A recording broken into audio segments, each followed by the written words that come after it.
नमस्कार दोस्तों, आप सभी के स्टडी फॉर यूपीएससी पीसीएसआई में स्वागत है। आज संडे है और संडे को अपना स्पेशल वीडियो आता है जो कोई सब्जेक्ट से रिलेटेड हो या फिर गाइडेंस से रिलेटेड होता है। आज गाइडेंस को लेकर एक अलग ही वीडियो ही आएगा। अगला वीडियो होगा वो जिसमें 71 बीपीएससी को लेकर हम लोग वीकली टारगेट को शुरू करेंगे। वीकली साप्ताहिक रूप से आपको होमवर्क सीरीज जैसा होगा कि आप उसको करिएगा और उसका कंप्लीट हो जाएगा। मैं क्वेश्चंस भी उस हिसाब से करवा दूंगा जिससे आपका 2-3 महीनों में पूरा पेपर तैयार हो जाए। तो ये तो नेक्स्ट वीडियो होगा आज का। आज ही उम्मीद है आ जाएगा, नहीं तो कल आ जाएगा। और आज हम लोग जो इस वीडियो में बातचीत करेंगे, पहला तो है कि 70 बीपीएससी को लेकर जब से फैसला आया है तब से बच्चों के मैसेज आ रहे हैं स्टूडेंट्स के कि 71 बीपीएससी कब होगा। और दूसरा जो कंसर्न है वो है कि 70 बीपीएससी के निबंध लेखन को हम लोग डिटेल में डिस्कस करेंगे इस वीडियो में। 71 वाले भी देख सकते हैं निबंध लेखन के वीडियो को, तो क्योंकि निबंध तो आपसे भी पूछा जाएगा, तो दोनों टॉपिकों को हम लोग डिटेल में समझेंगे। सबसे पहले है कि 71 बीपीएससी कब होगा। ये बहुत सारे मैसेज आ रहे हैं, कॉल भी आते हैं बहुत सारे इस तरह के। तो देखिए 71 बीपीएससी के जो होने की संभावना है वो बन रही है कि इस साल एग्ज़ाम आपके होंगे मई से जून तक। मैक्सिमम जून आप जा सकते हैं, जून 2025 तक आपके नोटिफिकेशन आ जाएंगे एग्ज़ाम को लेकर। एग्ज़ाम को लेकर जो नोटिफिकेशन है वो आयोग रिलीज कर देगा 71 बीपीएससी को लेकर के। जून तो बहुत अधिकतम सीमा हो गई, माना जा रहा है कि मई लास्ट में ही आपके नोटिफिकेशन आ जाए, क्योंकि सीटों की संख्या ऑलरेडी बीपीएससी के पास में पहुंच चुकी है। तो मान करके चलिएगा कि जल्द ही नोटिफिकेशन आपका 2 महीनों के बाद आ जाएगा, ऐसा हम मान सकते हैं। और एग्ज़ाम की जो संभावना बन रही है कि अधिकतर चांस है कि 30 सितंबर को, कल जैसा मैंने न्यूज़ में देखा है, मेरा अपना तो न्यूज़ का कोई है नहीं, तो जो सभी जगहों पर मैंने डिटेल सर्च किया और जो पता चलता है इससे कि 30 सितंबर को आपका एग्ज़ाम नहीं होगा, या तो सितंबर के फर्स्ट वीक में हो जाएगा अगर बहुत जल्दी लिया जाता है, नहीं तो दिसंबर में आपका पेपर होना तय है। पहले जैसा शेड्यूल जो बन गया था कि 30 सितंबर को आपका पेपर फिक्स होगा, वैसा शेड्यूल इस बार बनता हुआ नहीं दिख रहा है। मैं आपको यही सजेस्ट करूंगा कि एग्ज़ाम आपका होना तय है अगले 6-7 महीनों में। तो अगर आप तबीयत से अच्छे से केवल एक एग्ज़ाम को लेकर के टारगेट होकर नहीं पढ़ेंगे तो फिर भटकाव हो जाएगा। इस बीच बहुत सारे फॉर्म आएंगे, तो अगर सभी एग्ज़ाम आप देने लग गए तो फिर ये हो जाएगा कि भाई सबका सिलेबस अलग अलग होता है। देखने में वो एक जैसा होता है लेकिन सभी एग्ज़ाम अलग अलग होते हैं। हाँ, अगर आपके सामने नौकरी को तत्काल प्राप्त करने का हो तब तो आप सभी एग्ज़ाम का ट्राई कर सकते हैं, लेकिन लॉन्ग टर्म में अगर सिविल सर्विसेज का सोच रहे हैं तो केवल एक एग्ज़ाम दीजिएगा कंसंट्रेट होकर के। कोई एक एग्ज़ाम पर टारगेट रखेंगे तो जल्दी उसमें क्रैक होने की संभावना होती है। तो 71 बीपीएससी इसी वर्ष होगा। अच्छे से तैयारी कीजिए, मेंस की तैयारी अभी कीजिए। आज मैं रूटीन भी दे दूंगा मेंस का, वीकली टारगेट भी दे दूंगा आपको, और उसको आप कंप्लीट करें। तो ये अगर आप शुरू कर लेंगे वीकली तो सबसे सही रहेगा। आज की इस वीडियो में हम लोग निबंध की डिटेल में बातचीत करेंगे। निबंध को मैं समझाऊंगा, 3 लोकोक्ति आधारित निबंध को मैं टॉपिक को हिंट दूंगा टॉपिक के लिए, और एक सब्जेक्टिव निबंध को हम लोग डिटेल में डिस्कस करेंगे। जो कल मैंने दिया है उसको डिटेल में डिस्कस करेंगे। इसको आप भी लिख सकते हैं। और 2 तारीख से 2 अप्रैल से निबंध को लेकर अपना ग्रुप भी शुरू होगा, तो अगर आपको जुड़ना हो तो ज़रूर ही जुड़िएगा। 3 दिन सप्ताह में मैं आपको निबंध दूंगा। सोमवार, बुधवार और शनिवार को आप उसको लिखेंगे, नेक्स्ट डे मॉडल आंसर भी मिल जाएगा और चेक होकर भी मिल जाता है। हिंदी इंग्लिश दोनों माध्यमों के लिए होता है। फ़ी बहुत ही कम है, आपके मोबाइल रिचार्ज से भी सस्ता ही होगा मंथली अगर आप लेंगे, या 2 मंथ का लेंगे तो जुड़िएगा। अगर आपको जुड़ना हो तो टेलीग्राम का नीचे लिंक रहेगा, मुझे मैसेज करके जुड़ जाइएगा। देखिए आज का निबंध का, सब्जेक्टिव निबंध का पहले देखते हैं क्या है टॉपिक, और उसके पश्चात से हम लोग लोकोक्ति आधारित निबंध 3 देखेंगे। मैं आपको एक चीज़ और समझाता हूँ, प्लीज़ समझिएगा इस चीज़ को, प्लीज़ समझिएगा। मैं रिक्वेस्ट इसलिए कर रहा हूँ, अगर आपको निबंध लेखन आ गया, निबंध लिखना आ गया, तो 300 मार्क्स का पेपर होता है। बहुत आसान हो जाएगा आपके लिए, 300 मार्क्स। मेंस निकालना आसान हो जाएगा। आप GS1 और निबंध के आधार पर मेंस निकाल करके लेकर चले जाएंगे। GS2 में कम मार्क्स भी हो गए तो भी आपका मेंस क्वालिफाई हो जाएगा, इसलिए मैं कह रहा हूँ। दूसरा चीज़ ये होता है कि लोकोक्ति आधारित निबंध केवल दिखावे के लिए होता है। एक बार अगर आपने उस मुहावरे को क्रैक किया, उसके अर्थ से निकाल लिए आपने, उसके बाद वैसे ही लिखा जाता है जिस प्रकार से सब्जेक्टिव निबंध लिखा जाता है या दर्शन आधारित निबंध लिखा जाता है। कोई अंतर नहीं होता है, कुछ भी अंतर नहीं होता है। लेखन शैली आपकी शानदार होनी चाहिए और एक बार उसका क्या करना है, बस हमें उसका मतलब निकाल करके ले आना है। उसके बाद इसी प्रकार से लिखा जाता है और ये प्रैक्टिस से डेवलप होता है। कल जब मैंने ये निबंध दिया तो बहुत सारे बच्चों ने हिंट मांगा। मैंने उनको बोला कि आप एक दिन कोशिश कीजिए। आज उनको ये मॉडल निबंध भी मैं दे दूंगा, वीडियो में तो समझा ही रहा हूँ। क्यों दिया है मैंने ये निबंध? इसलिए दिया है कि अपने देश में आज दुर्गा पूजा की शुरुआत है, चैती नव यात्रा की। कल ईद है, शायद कल ही है ईद, अगर माफ़ कीजिएगा अगर मुझे पता ना हो तो एग्जैक्ट।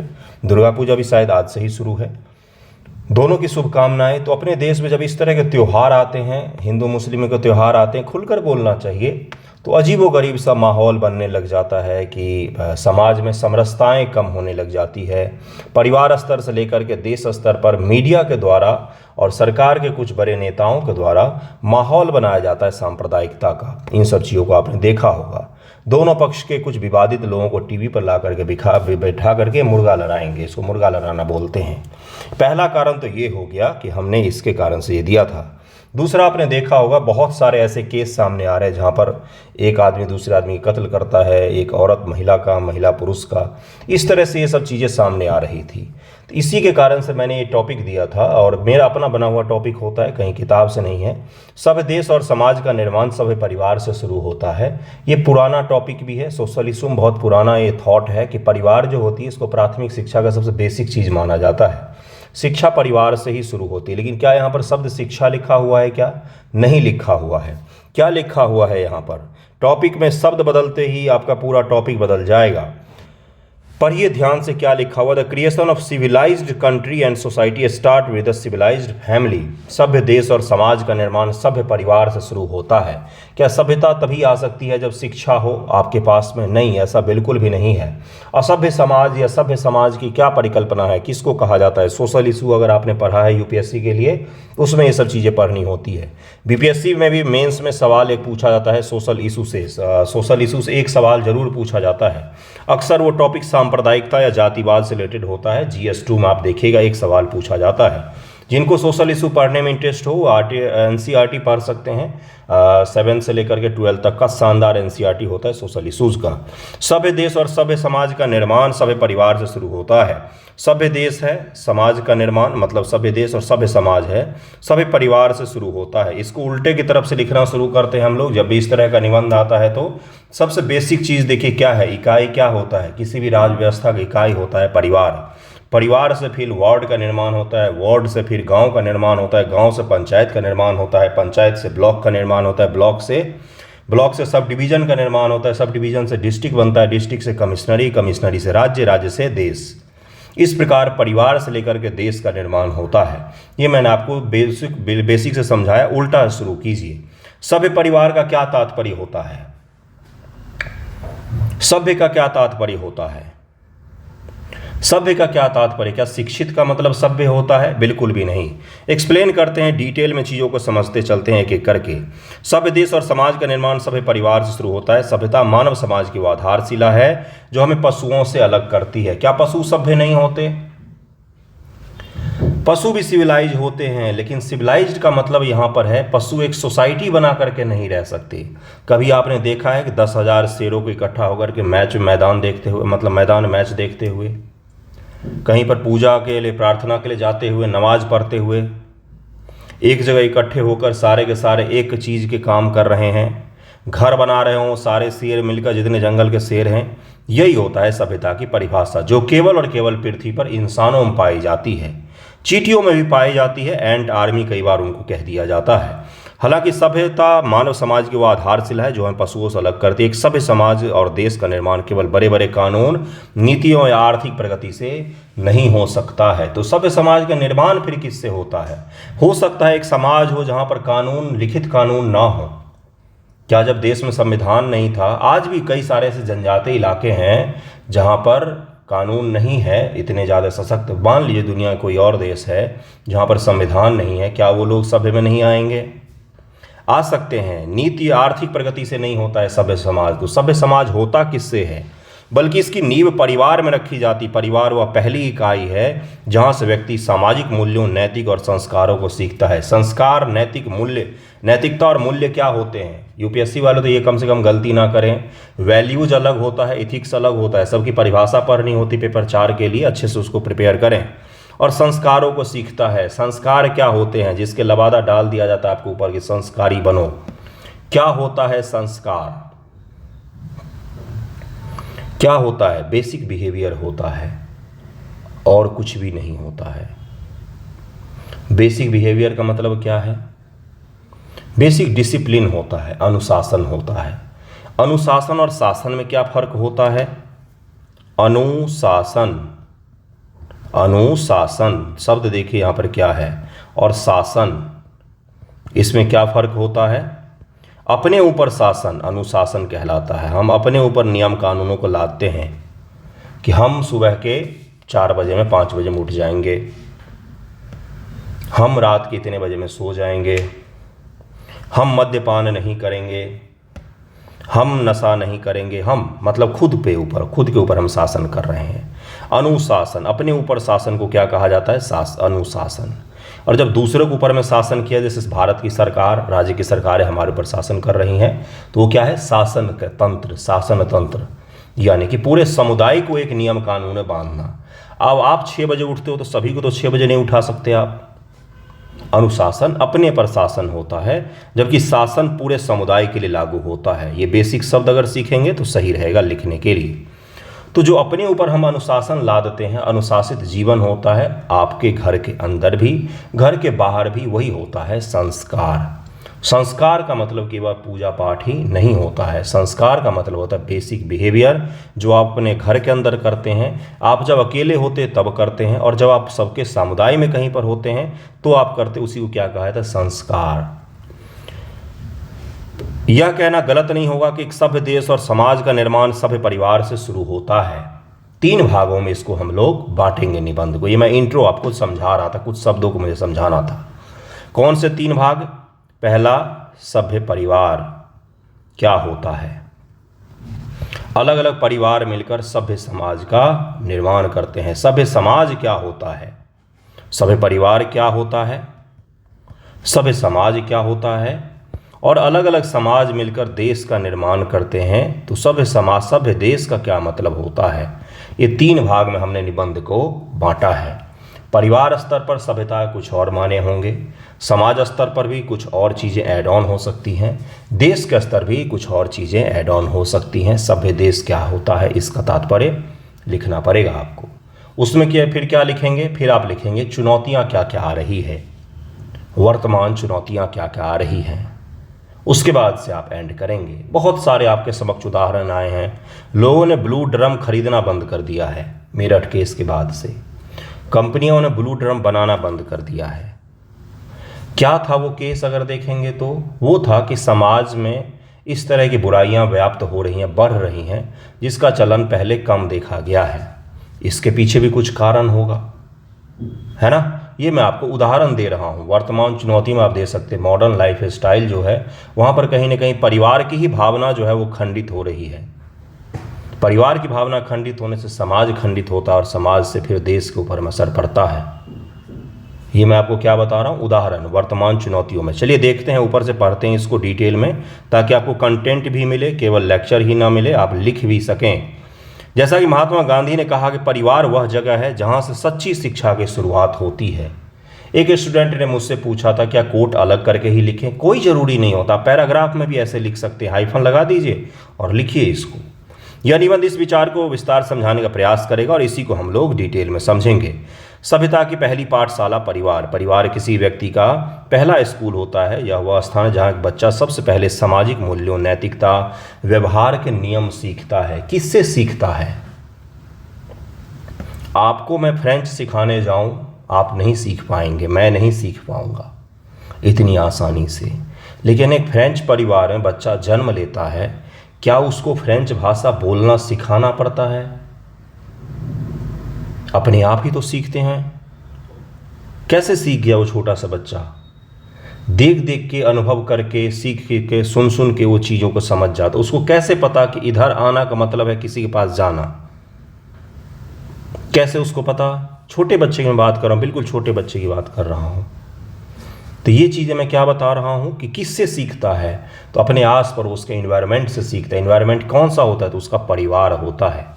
एक सभ्य परिवार है, बच्चों को प्रेम, सम्मान, सहानुभूति और सहयोग जैसे गुणों का पाठ पढ़ाया जाता है। सभ्य समाज का तात्पर्य पता चला आपको सभ्य परिवार का, जहाँ पर प्रेम, सम्मान, सहानुभूति और सहयोग, ये इन चीज़ों का पाठ परम आवश्यक होता है। मनोवैज्ञानिक अध्ययनों के अनुसार एक बच्चे का व्यक्तित्व उसके प्रारंभिक 5 से 7 वर्षों में ही आकार ले लेता है। उसको क्या करना है आगे जीवन में, ये 5 से 7 साल का जब वो हुआ ना, जो साइकोलॉजिस्ट होते हैं वो ये देखकर बता देंगे कि किस दिशा में जाएगा, क्योंकि उसके जीवन का महत्वपूर्ण पाठ जो है वो 5 से 7 वर्षों में ही उसने सीख लिया। अगर वो उसको सही से नहीं मिलेगा तो आगे जीवन में फिर उसको संघर्ष करना पड़ता है। नेटफ्लिक्स की एक सीरीज है माइंड हंटर, क्या नाम है इसका? माइंड हंटर, ये सीरीज है। कभी समय मिले, मेंस अभी है आपका, तो मेंस के बाद देखिएगा। क्रिमिनल कैसे बनते हैं ना, ये दिखाया गया है इसमें। तो बच्चों का 5 से 7 वर्षों में ही आकार ले लेता है। इस दौरान परिवार का प्रभाव सबसे अधिक होता है। अब यहाँ पर यूनिसेफ की एक रिपोर्ट का हवाला दिया है मैंने। बड़ा मेहनत लगता है इस तरह के मॉडल आंसर तैयार करने, मॉडल निबंध तैयार करने में।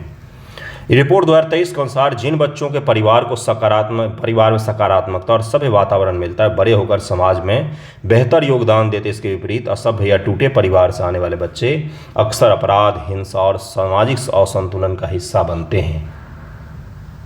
कुछ ही होते हैं जो गुदरी के लाल बन पाते हैं। गुदरी के लाल का मतलब उनका बैकग्राउंड नहीं अच्छा था, परिवार में भी रोज़ हिंसा होती थी, माहौल अच्छा नहीं था, फिर भी वो बहुत शानदार करते हैं। ऐसे लोगों की परसेंटेज बहुत कम होती है, और ऐसे लोगों का परसेंटेज भी बहुत कम होता है जिनको सब कुछ अच्छा मिला फिर वो ख़राब परफॉर्मेंस करें।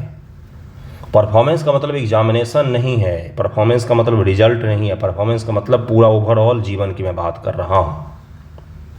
ठीक है, अगला देखिए क्या है। भारत में संयुक्त परिवार, यहाँ पर संपन्नता का मतलब आर्थिक संपन्नता नहीं है, व्यवहारिक संपन्नता है। ये शब्द समझिएगा मैं जो कह रहा हूँ। व्यवहारिक संपन्नता का मतलब होता है कि जो उसने मानवीय मूल्यों को सीखा, अगर वो उसके अंदर है, भले ही वो गरीब परिवार से बिलोंग करता है, तो वो अच्छा परफॉर्म करेगा, कहीं पर भी रहे उसको कष्ट नहीं होगा। ये कहने का यहाँ पर तात्पर्य है।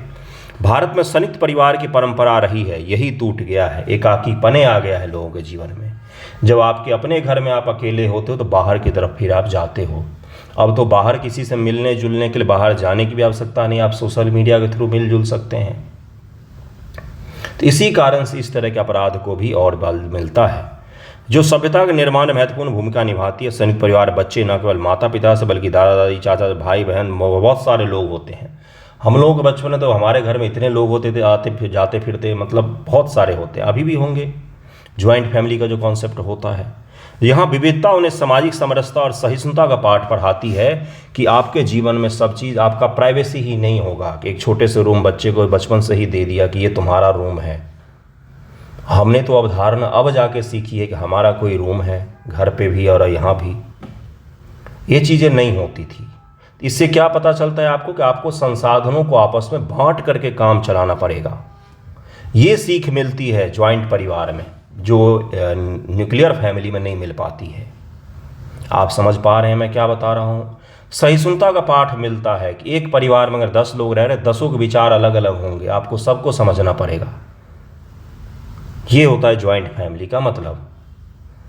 आधुनिक समय एकल परिवार की बढ़ती संख्या ने इस परंपरा को प्रभावित किया है। राष्ट्रीय पारिवारिक स्वास्थ्य सर्वेक्षण के अनुसार भारत में 60% से अधिक शहरी परिवार एकल परिवार बन गए हैं। लेटेस्ट डेटा 60% परिवार जो हैं वो शहरों में, ऐसा बताया जा रहा है। इससे बड़ी संख्या होगी, है ना। सामाजिक मूल्यों का ह्रास देखा जाता है बच्चों में, जिसके कारण से सामाजिक मूल्य, क्योंकि अपने यहाँ पर इथिक्स जो सब्जेक्ट आया है ना, वो अभी आया है। पहले इथिक्स कहाँ से सीखते थे? तो बड़े लोगों के पास बैठ कर किस्से कहानी अपने समय के दौर के सुनाते थे, या अलग अलग धार्मिक कहानियों को, किस्सों को सुनाया जाता था, जिससे उनमें ये पता चलता था कि झूठ नहीं बोलना है, गलत चीज़ नहीं करना है, महिला का अपमान नहीं करना है। ये मूल्य भी सीखते थे। अब वो चीज़ें कम हो गई। अब फ़ोन पर सब अपना अपना रील देख रहे हैं, बच्चा भी घर में अकेले बैठा हुआ है। सभी परिवार की मैं आपको कल्पना समझा रहा हूँ क्या होता है। सभी परिवार वह जगह है। कौन से मूल्य की बात करेंगे तो एक सभी परिवार में बच्चों का सत्य, अहिंसा, सम्मान, कर्तव्य निष्ठा जैसे मूल्य सिखाया जाता है। उदाहरण के लिए यदि एक बच्चे अपने परिवार में देखता है माता पिता एक दूसरे का सम्मान करते हैं, बुजुर्गों की देखभाल करते हैं, समाज के प्रति अपनी जिम्मेदारी निभाते हैं, तो वही गुण अपनाएगा वो। इसके विपरीत यदि परिवार में हिंसा और सम्मान और नैतिकता का माहौल है तो उसको भी वही लगेगा कि हमें भी बड़े होकर के यही करना है। अगर आप बचपन से ही किसी बच्चे को सिखा दोगे कि महिलाओं का जन्म ही हुआ है काम करने के लिए घर का, तो जब वो अपने फेज में जाएगा, अपने लाइफ में बड़ा होगा, तो वो भी तो यही एक्सपेक्ट करेगा। आप ही को मैं सिखा रहा हूँ, तो बच्चा भी वही व्यवहार सीखता है। विश्व स्वास्थ्य संगठन की रिपोर्ट के अनुसार 2022 में विश्व भर में 30% से अधिक किशोर हिंसा का शिकार इसलिए बनते हैं क्योंकि उन्होंने अपने परिवार में हिंसा को सामान्य रूप से देखा है। अपने परिवार में हिंसा को देखा है, हिंसा का शिकार बनते भी हैं और बनाते भी हैं। भारत में यह समस्या गंभीर है। एनसीआरबी के 2022 के आंकड़ों के अनुसार भारत में किशोर अपराध की दर 15% का ग्रोथ हुआ है। माइनर बच्चे जो 18 साल से जिनकी कम आयु है, उनके अपराध में 15% का ग्रोथ हो रहा है। जीडीपी बढ़ रहा है 6% से, बच्चों में अपराध बढ़ रहा है 15% से। जीडीपी पर ध्यान देना चाहिए, बच्चों पर ध्यान देना चाहिए। यह इसका एक बड़ा कारक असभ्य पारिवारिक वातावरण है, जो स्पष्ट करता है कि सभी परिवार न केवल व्यक्ति के चरित्र का निर्माण करता है बल्कि समाज में शांति और व्यवस्था बनाए रखने में महत्वपूर्ण भूमिका निभाता है। अब जरा शिक्षा का भी योगदान देखते हैं सभी परिवार के निर्माण में। आई होप आप बोर नहीं हो रहे होंगे, लेकिन क्या करूं, ये निबंध का लेक्चर है, निबंध का है, तो मुझे डिटेल में चीज़ों को समझाना ही पड़ेगा। मैं जोक तो नहीं बीच में सुना सकता हूँ, जोक ही हो जाता है, निबंध नहीं लिख पाते एग्जाम में, तो इसलिए यहाँ पर ध्यान से देखिएगा इसको। शिक्षा सभ्यता का एक महत्वपूर्ण हिस्सा है। इसकी शुरुआत भी परिवार से ही होती है। सभी परिवार बच्चों को शिक्षा का महत्व समझाया जाता है। उन्हें नैतिक शिक्षा के साथ साथ औपचारिक शिक्षा के लिए भी प्रेरित किया जाता है। एथिकल एजुकेशन भी चाहिए, और जो फॉर्मल एजुकेशन तो होता ही है। अगर किसी का नैतिक शिक्षा वाला हिस्सा ज़्यादा मजबूत है तो फॉर्मल एजुकेशन अगर उसका कम भी है तो भी वो जीवन में सफल हो सकता है। शिक्षा मंत्रालय के आंकड़े यहाँ पर कुछ मैंने दिए हैं, और यहाँ पर विवेकानंद जी को भी कोट किया गया है। वो क्या कहते हैं कि शिक्षा वह है जो मनुष्य को मनुष्य बनाती है, और इसकी शुरुआत घर से होती है। सभी परिवार बच्चों को न केवल किताबी ज्ञान बल्कि जीवन के मूल्य जैसे समय की पाबंदी, मेहनत और अनुशासन भी सिखाए जाते हैं। बार बार एक शब्द आ रहा है, अनुशासन। इसका मतलब मैंने आपको समझाया भी है। उन्होंने क्या बोला है, केवल किताबी ज्ञान नहीं बल्कि जीवन के मूल्य वैल्यूज, इथिक्स वाले वैल्यूज का डेफिनेशन लिख के अलग से रखते हैं। रखिए, आपसे पूछा जाता है, आप बीपीएससी की तैयारी करें तो भी आपको पता होना चाहिए वैल्यूज़ क्या होते हैं, नैतिकता क्या होती है, कोड ऑफ कंडक्ट क्या क्या बनाए गए हैं। तो ये सब चीज़ें थोड़ा सा कभी कभार पढ़ लिया कीजिए। ये मूल्य उन्हें एक जिम्मेदार नागरिक बनाते हैं और देश और समाज के विकास में योगदान देते हैं। सभी परिवार और सामाजिक समरसता क्या योगदान होता है, जो ऊपर आपको मैंने आंकड़ा समझाया था। अगर बच्चा बचपन से ही देखेगा कि लैंगिक भेदभाव नहीं है, धार्मिक आधार मेरे परिवार में कट्टरता नहीं है, अगर उसको 7 साल की उम्र से गोदी मीडिया बिठा करके दिखाना शुरू कर दोगे तो किसी दूसरे धर्म के संप्रदाय के लोगों को देखकर उसके मन में एक ही इच्छा होगी कि ये लोग यहाँ पर क्यों नहीं है, ये फलाना देश क्यों नहीं चले जाते हैं। आएगा कि नहीं मन में? आपके भी मन में आता है क्या? आप भी किसी को सिखाते हैं? टीवी पर क्या चलता है, गोदी मीडिया पर आपको पता ही होगा। चलिए आगे देखते हैं। लिंग का आधार भेदभाव न करना सिखाया जाता है, तो वो भी आगे जाकर महिलाओं के साथ भेदभाव में कम से कम हामी नहीं भरेगा। और कोई जघन्य अपराध होगा महिलाओं के साथ होता है तो मुंह खोल के भग से ये तो कम से कम नहीं बोलेगा कि इसके लिए महिला ही जिम्मेदार है, क्यों पहने ऐसे कपड़े। कहाँ से सीख मिलती है? आपको समझ में आ रहा है मैं किस दिशा में आपको बोल रहा हूँ, क्या समझाने की कोशिश कर रहा हूँ? कहाँ से सीख मिलती है? तो परिवार से ही शुरू होता है ये चीज़ें, छोटे से जब होते हैं बच्चे तब से। हालांकि भारत में अभी भी कई परिवार रूढ़िवादिता की सोच है, भेदभाव को देखने को मिलता है। राष्ट्रीय मानवाधिकार आयोग की एक रिपोर्ट के अनुसार भारत में 25% से अधिक सामाजिक हिंसा के मामले परिवार में पनपने वाली भेदभावपूर्ण सोच के कारण से होता है। किसका है ये? नेशनल ह्यूमन राइट कमीशन का रिपोर्ट है। रूढ़िवादिता और भेदभाव से 25% हिंसा होते हैं परिवार में। ठीक है। सभ्य समाज क्या होता है? वही चीज़ें जो परिवार के लिए महत्वपूर्ण हैं वही चीज़ें समाज के लिए भी महत्वपूर्ण हैं।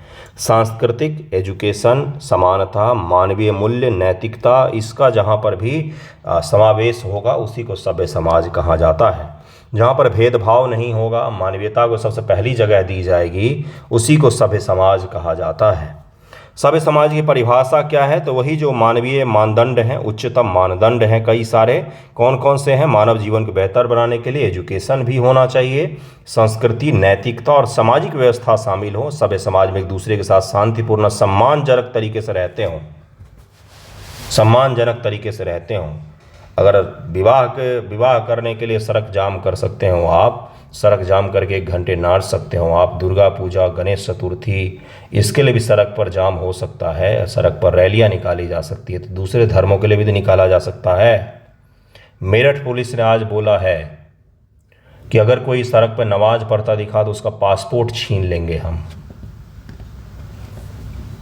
ठीक है, सड़क पर ना नमाज पढ़नी चाहिए, ना पूजा होनी चाहिए, बिल्कुल सही चीज़ है, लेकिन किसी भी नागरिक को ऐसा भी नहीं दिखना चाहिए कि मेरे साथ कानून के स्तर पर भेदभाव हो रहा है। ये गलत होता है। मुंबई में गणेश चतुर्थी के दिन पूरा मुंबई जाम हो जाता है। किसी के पासपोर्ट छीनोगे आप? नहीं। ये क्या दिखाता है? और मीडिया में इस चीज़ को बढ़ा चढ़ा कर दिखाया। तो हो सकता है मेरठ पुलिस ने प्रशासनिक कारणों से जारी किया हो भाई कि सड़क जाम नहीं होने चाहिए, और जो कि सही भी है, नहीं होना चाहिए, लेकिन किसी भी कारण से फिर तो नहीं होना चाहिए। किसी विशेष धर्म के त्यौहार के कारण से ही क्यों? आपको मैं क्या सिखा रहा हूं कि सभ्य समाज का निर्माण होता है जब हम समाज में शांतिपूर्ण सम्मानजनक तरीके से रहते हैं और रहने देते हैं, तब होता है निर्माण। असमानता नहीं होती है, ना सामाजिक रूप से, ना आर्थिक रूप से, ना कानूनन दृष्टिकोण से असमानता होती है, तो वहाँ पर सभ्य समाज का निर्माण होता है। मनुष्य एक सामाजिक प्राणी है और वह समाज वही है जहाँ वह अपनी सामाजिक प्रकृति को पूर्ण रूप से जी सकता है।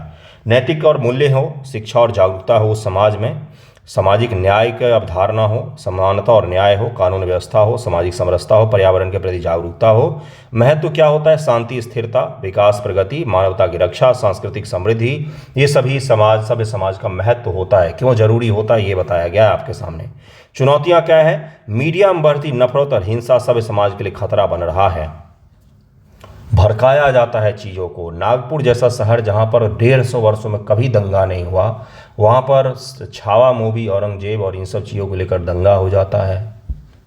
कौन है इसकी दोष? किसने ऐसा जहर फैलाया? कभी 150 वर्षों में वहाँ कभी दंगा नहीं हुआ था। नागपुर जैसा शहर अद्भुत शहर है, शानदार शहर है, महाराष्ट्र के पश्चिमी भागों में है, पूर्वी भाग में शहर है। तो लेकिन वहाँ पर हुआ, अभी कुछ दिन पहले ही हुआ था, भीषण दंगा हुआ। तो ये क्या है? मीडिया में बढ़ती नफरत, हिंसा सभ्य समाज के लिए खतरा है। राष्ट्रीय मानवाधिकार आयोग के 2025 की रिपोर्ट के अनुसार 2023 रिपोर्ट, भारत में 20% सामाजिक हिंसा के मामले में सोशल मीडिया से प्रेरित होते हैं। सोशल मीडिया जो है बहुत बड़ा की प्ले कर रहा है इसमें रोल।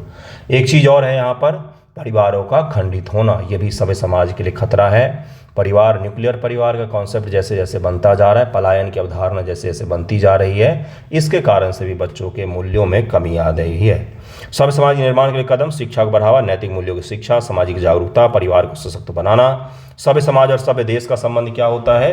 अगर कोई सभ्य समाज होगा तो सभ्य देश का निर्माण तभी संभव हो पाएगा। नैतिकता और जिम्मेदारी होती है लोगों पर, शिक्षा, नवाचार, सामाजिक समरसता होता है। और देश की कल्पना हम क्यों नहीं कर सकते? अगर हमारे बच्चे अपराध में लिप्त होंगे, समाज में असमानता होगी, सांप्रदायिकता होगी, तो सभ्य देश का निर्माण कैसे हो सकता है? देश की छवि खराब होती है। भारत का नाम सुन के मन में कुछ गलत नहीं आना चाहिए। किसी के भी, दूसरे किसी देश के आदमी का अगर आप इंडिया शब्द बोल रहे हैं तो उसके दिमाग में पहला शब्द क्या आ रहा है? वही आपके देश की छवि है। अगर सही शब्द आ रहा है तो बहुत अच्छी चीज़ है। अगर कुछ गलत शब्द आ रहा है तो हमें सोचना पड़ेगा, क्या हमारे यहाँ पर ये समस्याएं हैं? संयुक्त राष्ट्र की एक रिपोर्ट के अनुसार जिन देशों में सामाजिक असमानता और हिंसा अधिक है, वहाँ आर्थिक विकास दर 20% तक कम होती है। ये न केवल देश की छवि को बल्कि हमारी अर्थव्यवस्था को भी नुकसान पहुँचाता है। विश्व स्वास्थ्य संगठन की 2023 की रिपोर्ट के अनुसार असभ्य समाजों में मानसिक स्वास्थ्य समस्याएं 40% से अधिक होती हैं। देश की उत्पादकता को प्रभावित करती, देश का प्रोडक्टिविटी खराब होता है, मानसिक स्तर पर देश को नुकसान पहुंचता है। विपरीत सभ्य समाज वाले देश जैसे डेनमार्क, स्वीडन, जापान अपनी शांति, समृद्धि और सामाजिक समानता के लिए जाने जाते हैं। ग्लोबल पीस इंडेक्स के अनुसार डेनमार्क, जापान शीर्ष 10 सबसे शांतिपूर्ण देश में शामिल हैं। जापान में जब कोई एक मर्डर होता है तो पूरे देश में हेडलाइन बन जाता है, क्योंकि वहां पर होता ही नहीं है इस तरह का क्राइम। कई कई महीने बीत जाते, पूरे देश भर में एक भी मर्डर रिकॉर्ड नहीं किया जाता है जापान में। अपनी ही विश्व की बात कर रहा हूँ, 2025 के विश्व की। और अपने यहाँ हर शहर में एक आध क्राइम होते हैं डेली। तो क्राइम का संबंध किससे होता है? सोसाइटी से होता है। क्रिमिनल कोई पैदा नहीं होता है, सोसाइटी उसको बनाती है। तो कैसे बनाती है? इन्हीं चीज़ों के अभाव के कारण से किसी क्रिमिनल का निर्माण होता है। ठीक है। देश के निर्माण के लिए आवश्यक तत्व शिक्षा का प्रसार, नैतिक मूल्यों का स्थापना, सामाजिक समानता, कानून का शासन, पर्यावरण संरक्षण होना चाहिए। और भारत को सभ्य देश बनाने के लिए हमें इन चुनौतियों को हल करना पड़ेगा। इसका निष्कर्ष भी मैंने दिया है, इंग्लिश में मैंने अभी दिया है इसके नीचे। आई होप आप समझ में आ रहा होगा आपको, और आप लिखने का प्रयास करेंगे। बहुत सारा कुछ मैंने बताया, हिंट होता है निबंध का। मैं आपको दाल चावल बना करके खिला नहीं सकता हूँ, ये गलत होगा, आपके साथ अन्याय होगा। अगर आप खुद से प्रयास नहीं कर रहे हैं तो कभी नहीं सीख पाएंगे। मैंने आपको हिंट दिया, इतना सारा लेक्चर दिया है, पॉइंट्स दिया, अब लिखने का कोशिश कीजिएगा, सर्च भी कीजिएगा और क्या ऐड ऑन कर सकते हैं। 4 पेज सही, 1 पेज सही, लेकिन लिखिएगा खुद से। ठीक है, लिखेंगे नहीं तो सीखेंगे नहीं। देखिए अगला कौन कौन सा टॉपिक मुझे आपको देना था, हिंट बस दे दूंगा मैं, बाकी लिखेंगे आप ही उसको। भोजपुरी के कहावत है कुछ, और कुछ एक आध मैथिली के भी होंगे। पहला है, नदी किनारे घर प्यासे मरे लोग। ये पूरा PDF मैंने अपने टेलीग्राम चैनल पर दे दिया है। कई सारे बच्चे बोल रहे थे इंग्लिश में भी दीजिए, इंग्लिश में भी यही होगा। नदी को NADI नदी लिखा रहेगा, NADI नदी, है ना। तो इस प्रकार से दिया रहेगा। तो इसको इंग्लिश में देने का क्या मतलब बनता है ना। इसका इंग्लिश में भी यही होगा, रोमन में लिखा रहेगा हिंदी शब्दों को, क्योंकि एग्जाम में भी वैसे ही लिखा आएगा। एग्जाम में नदी किनारे को रिवर के साइड में नहीं लिखा होगा। तो इस प्रकार से भ्रमित मत होइएगा। नदी किनारे घर प्यासे मरे लोग, मतलब कि आपके पास सारी सुख सुविधाएं हैं, फिर भी आप उसका लाभ नहीं उठा पा रहे हैं। आपके पास इंटरनेट है, पढ़ाई के लिए समय है, फिर भी नहीं पढ़ पा रहे हैं। पटना में भी रह रहे हैं, लाइब्रेरी भी जा रहे हैं, फिर भी नहीं पढ़ पा रहे हैं। क्यों नहीं पढ़ पा रहे हैं? क्योंकि सोच रखा है जिस दिन पढ़ेंगे उस दिन निकाल लेंगे। कब आएगा वो दिन तो पता नहीं, पिछले कुछ वर्षों से तो नहीं आया। नदी किनारे घर प्यासे मरे लोग, सुविधा होने के बावजूद भी उपयोग न करना। समय मिला है तैयारी का, लेकिन तैयारी नहीं कर पा रहे हैं। क्यों? पता नहीं क्यों। नदी किनारे इसको लिखिए कि क्या है ये। मैं एक व्यक्ति के परिप्रेक्ष्य में आपको दिया एग्जाम्पल। मान लीजिए किसी देश के एग्जाम्पल ले लीजिए, उसके पास बहुत सारे संसाधन हैं। भारत का उदाहरण ले लीजिए। भारत के पास दुनिया में सबसे ज़्यादा युवा पीढ़ी मौजूद है, युवाओं की जनसंख्या है भारत में सबसे ज़्यादा, 70% ज़्यादा आबादी युवा है। लेकिन युवा के हाथ में नौकरी नहीं होगा, संसाधन पर खर्च नहीं करेंगे, उनका हम स्किल डेवलपमेंट नहीं करेंगे, तो इस संसाधन का हम कोई उपयोग नहीं कर पा रहे हैं। आपको मैंने एक एग्जाम्पल दिया है, यानी कि संसाधन होते हुए भी उसका उपयोग हमने नहीं किया। हमारे पास इतना बड़ा समुद्री एरिया है, लेकिन ब्लू इकोनॉमी हम अभी भी पीछे चल रहे हैं। हमारे पास इतना बड़ा एग्रीकल्चर लैंड है, लेकिन हमें अभी भी कई सारी चीज़ों को इम्पोर्ट करना पड़ता है बाहर से। हमारे पास हर चीज़ है, लेकिन हम इंपोर्ट भी करना पड़ता है। तो ये ऐसा क्यों है भाई? क्योंकि हमने अपने संसाधन का उपयोग नहीं किया है। एक और टॉपिक है, लिखने की कोशिश कीजिएगा। ये तो बस बहुत सारे टॉपिक है, लेकिन कुछ कुछ मैंने चुनाव किया इसमें से। गरीब के गोर में कांटा हमेशा लगेला, मतलब गरीब आदमी को हमेशा परेशानी होती है। गरीबी का मतलब पॉवर्टी है, यहाँ पर संसाधनों की कमी है। यहाँ पर तो किसी देश के परिप्रेक्ष्य में, किसी व्यक्ति के परिप्रेक्ष्य में इसको लिख सकते हैं, और इसको लिखने का प्रयास कीजिएगा। अगला टॉपिक है, चिड़ैया के जाल से हाथी न फंसेला। छोटे उपायों से बड़े संकट का समाधान आप नहीं कर सकते हैं। ये है। इसका दूसरा पक्ष भी हो सकता है कि छोटे छोटे प्रयासों से बड़े संकट का समाधान भी किया जा सकता है। आप इस पंक्ति को खंडित भी कर सकते हैं कि भाई ये पंक्ति जो है, पहले पक्ष लिखा, इस पंक्ति के पक्ष में सारे पॉइंट लिखा, फिर अंत में ये भी लिखा कि ऐसा नहीं है, छोटे छोटे प्रयासों से भी हम बड़े बड़े समस्याओं का हल कर सकते हैं। अगर हर व्यक्ति अपने घर में दिन में भी लाइट जला करके ना रखे या अननेसेसरी जलते हुए लाइट को बंद कर दे, तो देश स्तर पर हम बहुत बड़ी मात्रा में बिजली बचा सकते हैं। आपके घर में जो नल से पानी टपकता रहता है उसको अगर आप बंद कर दें या उसके नीचे बाल्टी लगा दें, दिन भर में हो सकता है आप 1 बाल्टी पानी क्या कर सकते हैं तो बचा सकते हैं। 1-1 बाल्टी पानी करके सब बचाएंगे तो एक शहर को पानी मिल सकता है, इतना पानी बचा लेंगे हम। ये मैं क्या कहने की कोशिश कर रहा हूँ कि छोटे छोटे उपायों से बड़े संकट का समाधान भी किया जा सकता है। दोनों हिस्सा में लिखना पड़ेगा इस निबंध को आपको। और कोई टॉपिक था क्या मैंने नहीं किया होगा शायद? नहीं, और टॉपिक नहीं था। ये 3 टॉपिक है, इन तीनों को लिखने का प्रयास ज़रूर ही कीजिएगा, लिखिएगा, कोशिश कीजिएगा कि लिखें इस पर। कुछ तो कलम चलाएं, कलम चलाने से सीखेंगे आप। निबंध में जुड़ना हो तो ज़रूर बताइएगा, मैं आपको ऐड कर दूंगा। 2 तारीख से शुरू होगा। 2 मंथ या 3 मंथ का ले सकते हैं, 2-3 महीना ही चलेगा वो ग्रुप, उसके बाद हम उसको बंद करेंगे। आज का वीडियो यहीं पर एंड करते हैं, जल्दी 71 के लिए आएंगे। धन्यवाद आप सभी का।